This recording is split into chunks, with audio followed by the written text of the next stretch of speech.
Hey, welcome back, everybody. Thanks for joining us this last segment. Man, we don't have a lot of time to do this, and this is a really complicated thing. We've got Pat's brother Joe's on the line. He's going to hang out with us for this last segment. And fellas, I got to say, we got to talk about the Syrian thing, the refugee crisis that's in Europe, and honestly, the non-crisis, non-event that it is in this country, and what we think about that. And I'm just going to tee off for a second and say the U.S. has failed.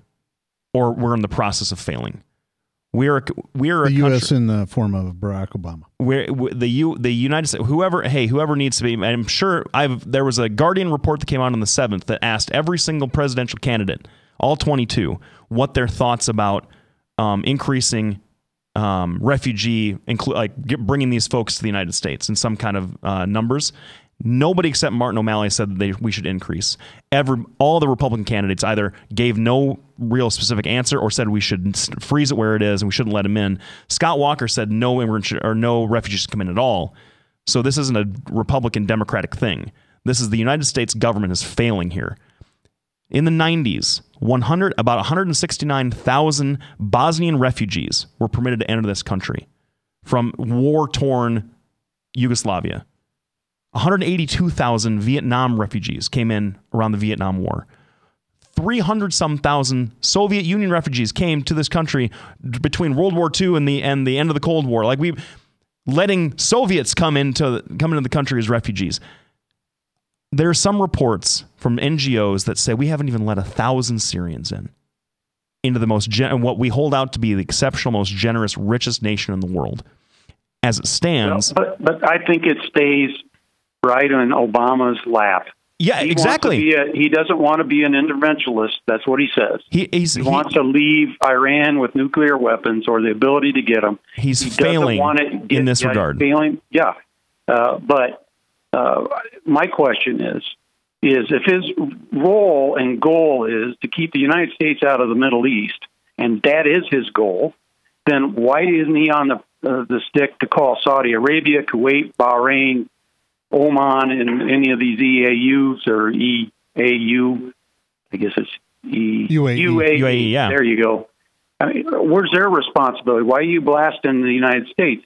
Saudi Arabia. No, I agree with you. I agree with you. And they're Islamic. So why aren't these Islamic brothers taking these people in? They won't. They're not. I don't agree with is recruiting more of these people in, like we did with the Somalis, only to have them turn into radicals up in Minneapolis and anywhere else they've been. Some of them have done that, not all of them.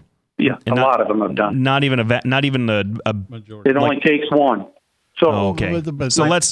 So stop everything. But here's the thing. Here's the thing. We lay this right at the feet of basically Europe's leaders and Obama, and the non-interventionist policy seems to be running rampant everywhere except for in Britain. Britain has simply came out and said, listen, we didn't create this. We don't want any part of it. We're not letting in refugees. The Germans today said, well, we'll let in, I can't remember how many they said they were going to let in, 800,000, something like that. They're a quarter of our size. But there's a reason for that. Their population is going to crash here in the next 15 years. They have to have warm bodies to replace the people that are leaving.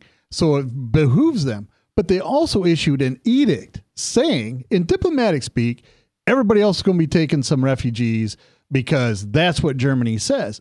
And I will tell you, Bulgaria responded negatively. They said, we're not going to do that. Hungary is like, they're on the horns of a dilemma. They're like, we can't afford to take all these people in. We can't afford to have another million people on our rolls. The only country in Europe that can afford that is Germany. So great, they're doing it. They're going to Greece. They're going to Turkey. They're going to all these places. The second reason, and to address your thing, Joe, about why these other countries aren't taking them, these people are mixed Shia and Shiite. I mean, they're both running from this thing. And the last thing I want to say is most of the time when we have refugees coming over here, they look like refugees. I mean, they look destitute. They're scrawny. They look malnourished. Pictures I see of these people, they all look like they have money. Like they could afford to pay the people that are shuttling them over to Europe. That's one of the things. The truly poor people are still stuck over there. They can't get out.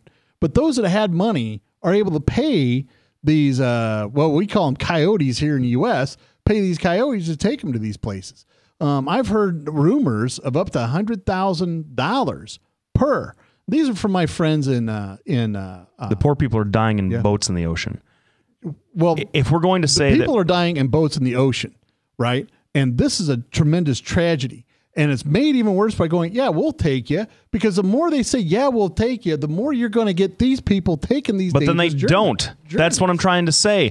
If we're going to say that we have a moral obligation to do anything, then why are we not following through? That's my point. Because Obama has said we're no longer going to be the world's police. Yeah, and we're no longer going to be that. And if you're going to disengage from the Middle East, and that is what he wants, then these are the consequences. And then at some point in time, I know we're the richest country in the world, but we're not going to stay that way. Our deficit spending is just out of control. We're taking in more and more illegal immigrants, or whatever you want to phrase them as. There's only so much we can do before it's going to collapse on us. Well, but the problem with that line of argument is at least as far as the characterization of the Obama administration, I would say that they're wrong in this, is that this has been the tack for the last 20 years. 2.6 million Afghani refugees by last estimates. We've taken in like a bare 20,000, and that's on the Bush administration. Well, let me ask you this, Blake. I didn't hear you saying this when the Christians were getting crucified. Oh, for crying out loud. I didn't hear you say Are you kidding me? Are you kidding me? That we should be involved over there and rescuing these Christians. I'm sorry. I'm sorry. I didn't realize that I didn't realize that the United States was going to just throw on the mantle of the Crusades and wage a religious war for some folks that were getting killed. In fact, I remember this conversation that you and I had, Joe Bertroche, a couple of years saying we shouldn't get involved because we don't know who the enemies are, and that led to ISIS being there in the first place. So we should not have saved any of those Christians like we didn't do. That's what I'm saying. Those guys were getting massacred. You saw it on national TV, and I didn't hear. But everybody's getting massacred. Everybody's getting massacred. That's part of the problem. Everybody's getting massacred. It doesn't matter what you are. You're getting killed. Muslims getting killed more than the Christians are. Yeah, I mean that. If you look but I didn't hear any complaint until these Muslims were in trouble. Where was it when the Christians were? Yeah, because I care so much about religion that way. Thank you. Yeah, well, but the bottom line is it became Europe's problem the moment Europe went, well, hold on, we'd rather trade with Assad and keep him afloat. That's when the problem started. Getting propped up by Russia. If we hadn't interfered in that whole Syrian civil war, we wouldn't have been in this spot. Assad would have taken over. He would have been able to quell the entire area. He'd be able to fight ISIS well and effectively. And even though we might have had an exodus, it wouldn't have been like this. Anyway, we're out of time. Wish we'd have spent more time on this. Yeah, we should have. Maybe we'll blog about it.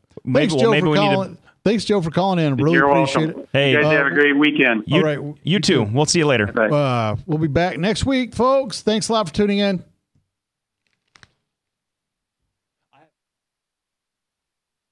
Hi, I'm Representative Tom Shaw, and I love these guys. Both of them. Love these guys. Get over here. Love both of them.